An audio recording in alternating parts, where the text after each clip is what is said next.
Vamos para a nossa próxima palestra, né? Que quem vai dar a próxima palestra é uma ex-aluna nossa do curso de licenciatura, a Natália Leite de Moraes. Então, ela é licenciada, né, em Geociências da Educação Ambiental aqui pelo nosso instituto, né? Lembrando que esse é o primeiro curso, se não o único, né, de licenciatura em Geociências no Brasil. E hoje a Natália trabalha na Defesa Civil de São Paulo. Então, na palestra dela, ela vai falar um pouquinho da experiência que ela tem tido na Defesa Civil na Prefeitura. Natália, é com você. Não estamos te ouvindo. Liguei a câmera e esqueci de ligar o microfone. Boa tarde. Glorinha, eu queria agradecer o convite de participar da feira, de poder contar um pouco da minha experiência como formanda do Ligeia e, né, contar um pouquinho da minha experiência profissional. Deixa eu colocar aqui a apresentação.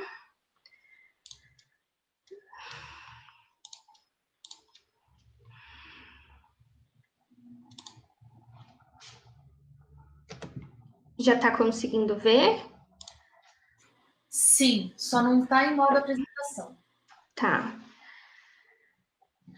Então, enquanto o computador carrega aqui, eu fiz o Ligeia de 2009 a 2013, ingressei na turma de 2009. Fiz também mestrado na Faculdade de Saúde Pública, entre os anos de 2017 e 2019. No mestrado, eu estudei a capacidade adaptativa da cidade de São Paulo frente às mudanças climáticas, e eu fiz a pesquisa com base em 5 instrumentos que são gerenciados pela Defesa Civil. O meu interesse pela temática da questão dos riscos ambientais, ela começou ainda durante a graduação, quando eu participei do projeto Armando Barranco, que é um projeto que tem esse viés da questão do risco, e durante a participação no projeto, que foi de 2011 até 2015, então eu continuei ainda, mesmo depois de formada, participando de algumas ações do projeto, e aí durante esse período a gente desenvolveu bastante alguns trabalhos com uma comunidade, Jardim Silvina, lá de São Bernardo do Campo. Foi um convite da Defesa Civil daquela prefeitura para que a gente realizasse esse trabalho com essa comunidade.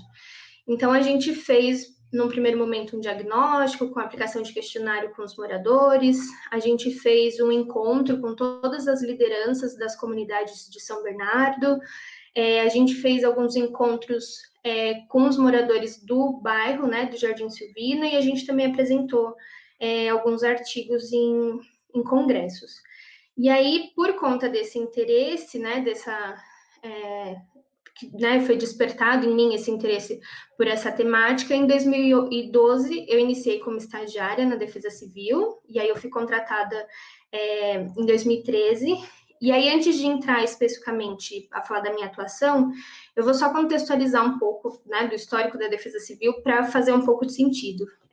Então, a Defesa Civil, ela surgiu no Brasil com a nossa participação, com a participação do Brasil na Segunda Guerra Mundial, em 1942, e aí, ao longo do tempo, ela passou por diversas mudanças, né, na legislação, até chegar no modelo que a gente tem hoje. E no estado de São Paulo, ela surgiu em 1976, depois de 3 grandes acidentes, que foram os deslizamentos em Caraguatatuba, em 1967, e os incêndios no edifício Andraus, em 72, e no edifício Joama, em 1974. No município, a Defesa Civil surgiu em 1978.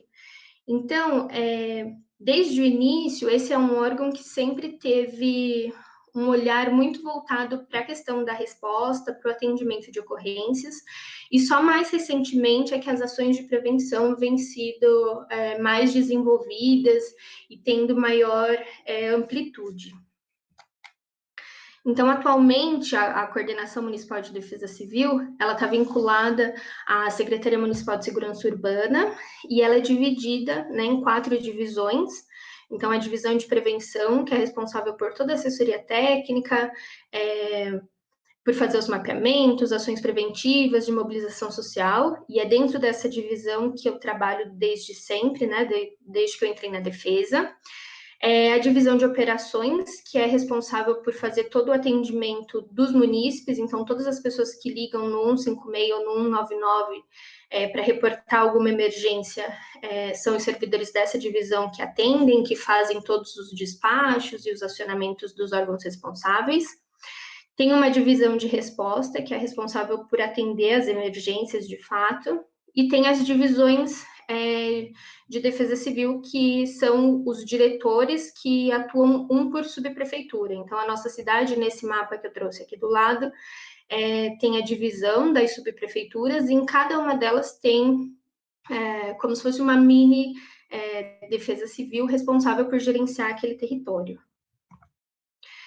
E o ciclo de atuação na defesa civil, como está ilustrado aqui na imagem, em muitas cidades, principalmente em cidades pequenas, a defesa civil é responsável por gerenciar todo esse ciclo. Na cidade de São Paulo, como a cidade é muito grande, é muito populosa, e a gente tem diversas secretarias, esse ciclo ele é todo dividido, né? Ele é compartilhado. Então, aqui num primeiro momento que é feita a gestão de risco, as ações de prevenção, de análise do risco, ela é desenvolvida pela Defesa Civil, né, pela divisão de prevenção, da qual eu faço parte. Então, as ações de mapeamento, de mobilização social, toda feita pela Defesa Civil.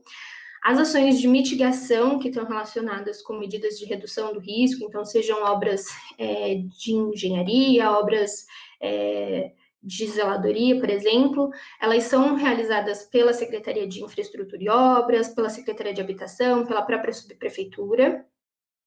As ações de preparação, então, as ações que antevêm uma emergência, elas, né, compreendem a realização de simulados, de monitoramento, e elas são feitas também pela Defesa Civil, e o monitoramento meteorológico, nosso sistema de alerta, ele é coordenado pelo Centro de Gerenciamento de Emergências. Uma outra fase de resposta, então, né? Então, a partir desse momento começa, quando tem a ocorrência de um desastre, de uma emergência, começa o gerenciamento desse desastre. Então, a primeira situação, a primeira ação é a ação de socorro dessas vítimas, que aqui na cidade quem realiza é o Corpo de Bombeiros. A assistência humanitária, a gente é feita por uma Secretaria de Assistência e Desenvolvimento Social, e o restabelecimento da normalidade é feita pela subprefeitura e por outros órgãos juntos. E, por fim, a fase de recuperação, né? Então, se é um desastre que causou algum dano patrimonial, algum desastre, né, afetou moradias, afetou ruas, essa recuperação é feita também pela Secretaria de Obras, pela Secretaria de Habitação. Então, a Defesa Civil em São Paulo, ela tem algumas atuações, ela executa algumas ações pontuais, mas, de uma maneira geral, ela gerencia todas essas ações para que todas elas funcionem em conformidade. Entrando especificamente sobre os projetos, né, que eu atuo, o primeiro deles que eu vou comentar aqui é o projeto de Defesa Civil na Escola, porque ele foi o primeiro projeto que eu fiquei responsável quando eu ingressei como estagiária, lá em 2012, e foi uma experiência muito legal logo de início, né, e até agora, é claro, mas porque em 2012 foi lançada uma lei federal que estabelece a Política Nacional de Proteção e Defesa Civil, e essa lei, ela alterava a Lei de Diretrizes e Bases do Ensino Nacional, que é a LDB, e ela acrescentava na LDB a determinação de que todos os currículos deveriam tratar da proteção e defesa civil e educação ambiental de forma transversal. E aí, com base embasada, né, nessa legislação, eu fiz todo um trabalho de consultar os parâmetros curriculares nacionais que regem todo o ensino no Brasil todo, e as orientações curriculares, que são como se fossem os PCNs, mas eles são mais focados aqui no município, né, para embasar os professores do município. E o objetivo foi identificar nesses documentos que regem o ensino alguns conteúdos que possuíam interface com a temática da proteção, defesa civil, risco e educação ambiental. E aí eu consegui identificar diversos conteúdos que faziam relação com essa temática, e foi uma ação bastante importante, porque eu lembro que quando surgiu essa legislação, teve uma movimentação por parte de algumas esferas da defesa civil na intenção de criar uma disciplina na grade curricular para tratar só de defesa civil. E aí esse trabalho foi importante para mostrar que isso não era necessário, já que todos esses conteúdos já estavam previstos no currículo, né, das disciplinas de geografia, de ciências, de meio ambiente, e que o que, na verdade, faltava era uma maior aproximação com os professores, fornecer para esses professores maiores subsídios para eles conseguirem aproximar o conteúdo que é previsto com a realidade dos alunos, com a realidade do território. E depois de muitas tentativas, a gente conseguiu, em 2016, dar o primeiro curso para os professores da rede municipal. A gente deu o curso para os professores da região da freguesia do Ó, Brasilândia. Foi um curso que a gente deu aulas teóricas e uma aula de campo, visitando uma área de risco. E ele foi bastante importante, porque foi uma primeira experiência, e a gente teve um feedback muito positivo dos professores, né? Muitos deles nunca tinham ido numa área de risco, não sabiam que a questão da vulnerabilidade social era tão forte aqui na cidade. E aí a nossa intenção era expandir o curso para o município todo, mas a gente acabou tendo algumas barreiras e a gente optou, no início do ano passado, a entrar em contato direto com as escolas. E aí a gente conseguiu, a partir desse contato direto, ministrar mais de 30 palestras direto com os alunos, e que a gente entende que não é o cenário ideal, né, porque acaba sendo uma palestra, um evento isolado, né, sem uma continuidade, sem um aprofundamento daquele conhecimento. Mas uma coisa que a gente conseguiu fazer é que a gente selecionou escolas que estavam próximas de áreas de risco, então a gente trabalhou muito essa questão do território. Então a gente apresentava os conhecimentos técnicos, falava sobre deslizamento ou sobre enchente, se era o caso da escola, e sempre trazendo para a realidade dos alunos, para a realidade daquele espaço, para tornar, claro, o conhecimento mais real, mais palpável, e para que eles conseguissem absorver isso no cotidiano. E aí, no final de 2019, a gente conseguiu, então, uma parceria com a Secretaria Municipal de Educação, e para oferecer esse curso dos professores para todo o município. Então, no ano passado, a gente ministrou o curso para 2 turmas, uma para os professores de Santo Amaro, outra para os professores de Itaquera. O curso também tinha aulas teóricas e aulas de campo, e assim como no curso, né, no Ligea, a gente tem muitas aulas de campo para tornar aquele conhecimento real e prático, a gente quis trazer isso para o curso dos professores também. Então, não só falar na sala que existem áreas de risco, por que ocorre um deslizamento, quais são os fatores condicionantes de uma enchente, mas a nossa intenção foi levar eles nas áreas de risco para tornar esse conhecimento mais palpável, mais próximo, né, mais real. E aí agora, em 2020, por conta da pandemia, a gente adaptou o curso para a modalidade online, então a gente não consegue mais fazer as aulas de campo, o que acabou sendo uma perda, mas a gente conseguiu aprofundar mais a última aula do campo, que é a última aula do curso, perdão, que é uma aula dada por mim, em que a gente pontua os conteúdos obrigatórios que possuem interface com a temática dos riscos, e a gente apresenta diversos recursos didáticos e ferramentas que os professores podem usar em sala de aula para trabalhar com as questões com essas temáticas e aproximar os alunos do território. Uma outra atuação é a formação profissional. Então, a gente já ministrou muitos cursos para os agentes de defesa civil, para os diretores, né, que ficam nas subprefeituras. Nesses cursos, além de falar dos processos de movimentação de massa, dos deslizamentos, das enchentes, a gente também aborda a questão social, buscando entender como que esses cenários de vulnerabilidade e exposição da população se formaram.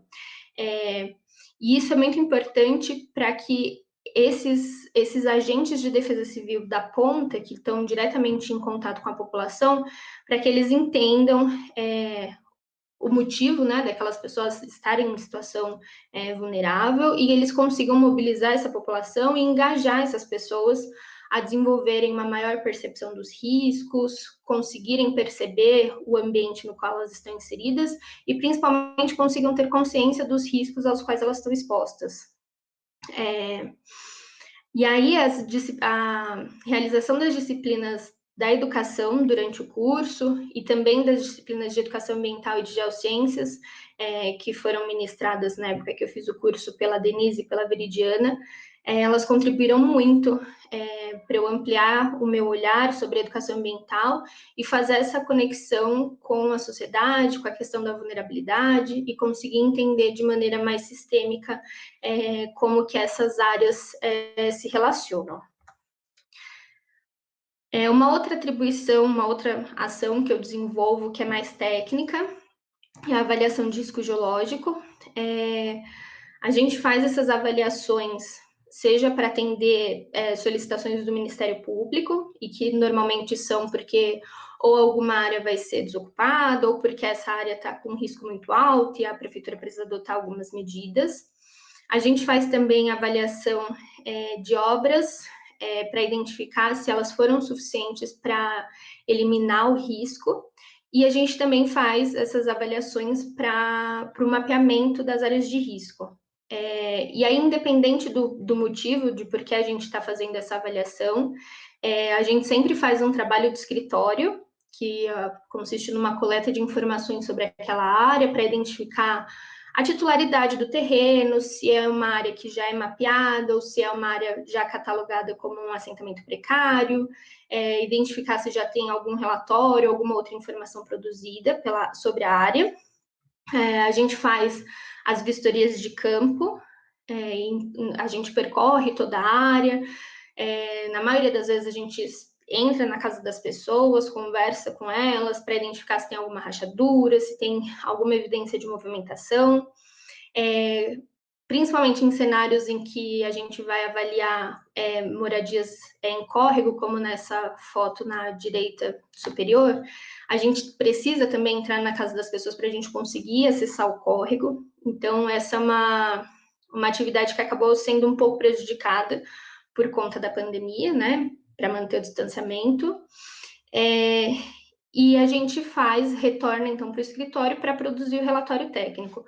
Excepcionalmente, para o mapeamento, a gente precisa de fotos oblíquas, e aí a gente obtém essas fotos ou por sobrevoos de helicóptero ou por voos de drone. E aí, nesse caso da avaliação dos riscos, né, todas as disciplinas do curso, as de geologia, de podologia, de pedologia, perdão, de geomorfologia, elas foram essenciais para que eu conseguisse desenvolver essas atividades.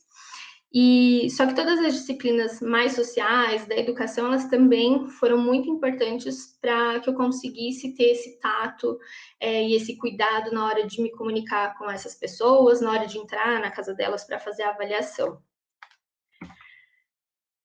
E, por fim, o plantão e atendimento de emergências.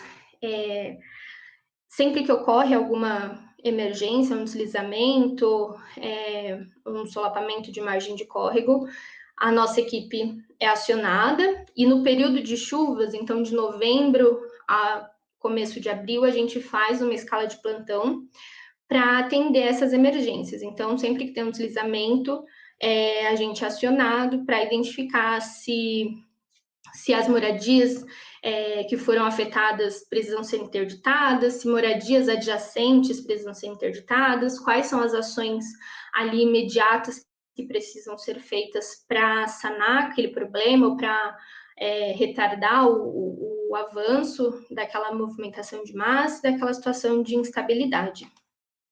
Então, de maneira geral, as ações que eu desenvolvo são bem diversas, né? A Defesa Civil é um órgão que articula, né, como eu falei, todo o sistema, então ela trabalha bastante de forma intersetorial e interdisciplinar, e toda essa visão sistêmica que o curso fornece para a gente, ela foi muito importante para que eu conseguisse enxergar a gestão dos riscos e a gestão dos desastres de forma mais sistêmica e conseguisse permear com maior facilidade em outras áreas do conhecimento, né, e na atuação dos outros órgãos que atuam junto com a gente.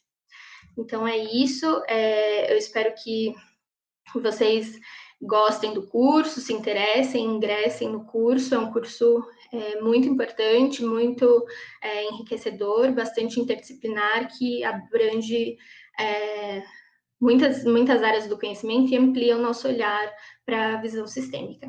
É isso, obrigada. Obrigada, Natália. Muito bacana ouvir a experiência e a gente fica muito feliz, né, de ver uma pessoa formada aqui, né, trabalhando numa área tão importante. Você já trabalhava, né, você fazia estágio já durante o Ligéia. Né? Isso. Durante a graduação, quantos anos você ficou como estagiária? Eu fiquei 1 ano e meio, porque eu me formei no meio de 2013. Aí eu entrei em 2012 e aí eu saí do Ligéia no meio de 2013. E aí, quando você saiu, você já ficou, né? Você foi efetivada, é isso? Isso. Tá, então assim, também como é importante, né? Você ter um estágio, que aí depois você foi efetivado nesse estágio.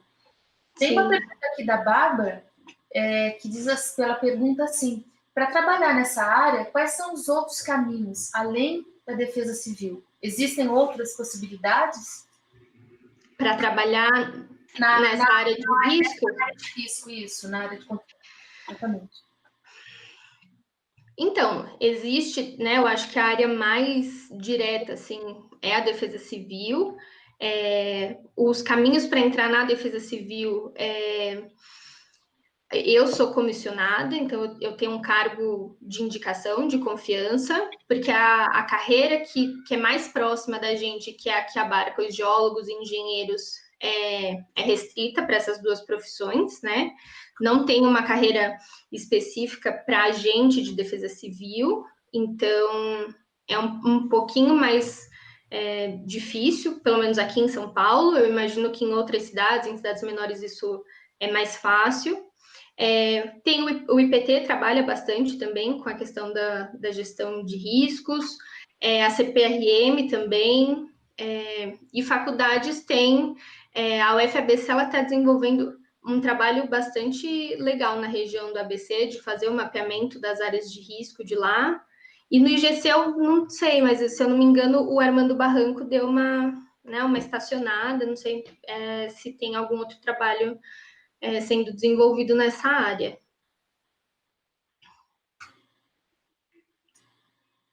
Tá. Ah, não. Pensei que tivesse falhado também. Deixa eu te perguntar, então, aqui. Quais você acha que são os grandes desafios que você tem, ou que vocês têm nessa área da defesa civil, aqui onde você trabalha? Então, o grande desafio, assim, sendo muito sincera, é conseguir adquirir esse olhar sistêmico de como funciona toda a estrutura da prefeitura, né? Porque quando a gente está de fora, a gente às vezes se questiona, por que a prefeitura não arruma essa placa? Ou, né, qualquer coisa. E pelo fato da cidade ser tão grande e ser tão populosa, né, a gente precisa criar várias caixinhas e dentro da prefeitura existem inúmeras caixinhas e para que alguma coisa aconteça, às vezes você precisa que passe por diversos setores e tem toda uma burocracia. Então, eu acho que, para mim, na minha experiência, aprender a entender essa forma como o setor público se comporta foi o meu maior desafio, porque eu lembro que no início, né, e ainda hoje eu fico muito apreensiva, né, quando eu vou nas áreas de risco. Então, eu lembro que antes de entrar na Defesa Civil, eu até gostava de dormir ouvindo barulho de chuva, mas faz 8 anos que eu não gosto mais, porque começa a chover, eu fico preocupada. Eu lembro das áreas que eu já fui, que as pessoas estão numa situação muito vulnerável. Então, é um grande desafio, assim, diário, entender que ainda que eu faça o meu trabalho de ir lá e avaliar o risco e propor medidas que vão sanar aquele risco, esse problema não vai ser resolvido de forma rápida, imediata, então eu vou ter que aprender a lidar com isso internamente. Então, na minha experiência, esse foi o maior desafio, vem sendo, né? Porque é contínuo. Certo, é porque você está lidando com pessoas, né? Exatamente. Você está lidando com pessoas, não só as pessoas que estão expostas ao risco, mas as pessoas que trabalham na prefeitura, né? Porque a prefeitura não é feita também de robozinhos que vão lá, assinam um projeto, outro vai lá e executa. Também são pessoas que também têm diversas demandas, né? E que têm os seus motivos todos para que aquele problema não seja resolvido de forma imediata, né? Infelizmente, o setor público tem muitas burocracias e para executar de fato algumas ações, na maioria das vezes precisa passar por todo um rito burocrático. Certo. E agora, na pandemia, qual tem sido a sua rotina de trabalho? Assim, porque você já não pode ir para o campo, né? Sim. Vocês não têm ido nem para o campo, você comentou que durante o curso vocês não têm mais trabalho de campo. Mas e durante o trabalho normal? Também não tem? Não, fora de pandemia, a gente tem muito trabalho de campo para atender todas as demandas, né? As solicitações de avaliação que chegam, tanto do Ministério Público, outras secretarias também pedem para a gente fazer uma avaliação de risco e para o mapeamento. Agora, durante a pandemia, o que a gente tem feito a gente conseguiu avançar muito no mapeamento de risco geológico, porque a gente tinha feito muita etapa de campo, a gente conseguiu fazer o levantamento das fotos aéreas, tanto por drone quanto por voo de helicóptero, de todas as áreas, só que a gente não estava com tempo de tratar todos esses dados, né? Então, todas as fotos oblíquas, por exemplo, a gente tem que fazer a delimitação da área de risco, dos setores, e esse trabalho mais do escritório, ele tinha ficado um pouco pendente, porque a gente estava fazendo os campos. E aí, com a pandemia, a gente parou os campos e a gente conseguiu avançar nesses trabalhos de escritório, né, do mapeamento, de produzir mais os relatórios, de produzir as imagens.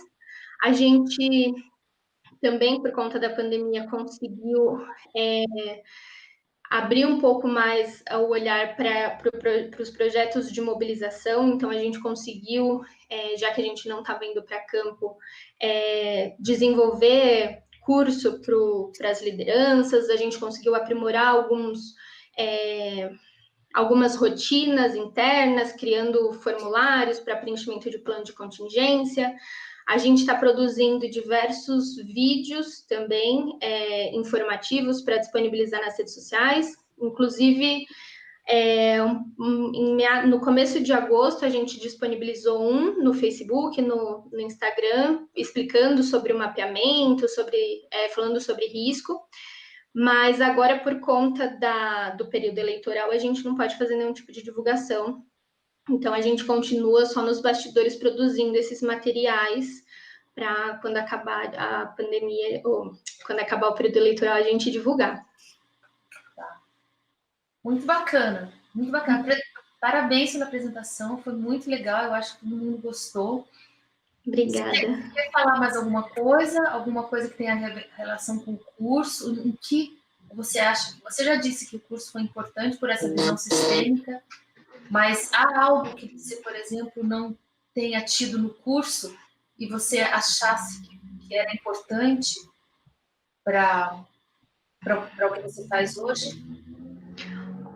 Pode parecer puxa-saco, mas não, inclusive, eu acho que o curso ele foi bem completo, assim, para eu conseguir desenvolver as minhas atividades profissionais, tanto para o lado da questão das geociências, de geologia, da geografia, e também para as questões sociais, então acho que o curso foi bem completo, assim, né? Então, para conseguir, né, ele foi muito enriquecedor para que eu conseguisse desenvolver essa diversidade de atividades, né, porque elas são bastante diversas, eu faço outras atividades que, né, mais específicas, mas o curso ajuda justamente a conseguir permear, a conseguir ter esse jogo de cintura para conseguir lidar com situações diferentes e conseguir entendê-las de uma maneira integrada e sistêmica. Ok. Obrigada, então, Natália. Obrigada, Clarinha. Muito obrigada por ter aceito. Obrigada. A Natália amanhã volta, né? Que ela vai participar de uma mesa de debate. E agora, então, a gente vai seguir com a programação, né? A professora Cristine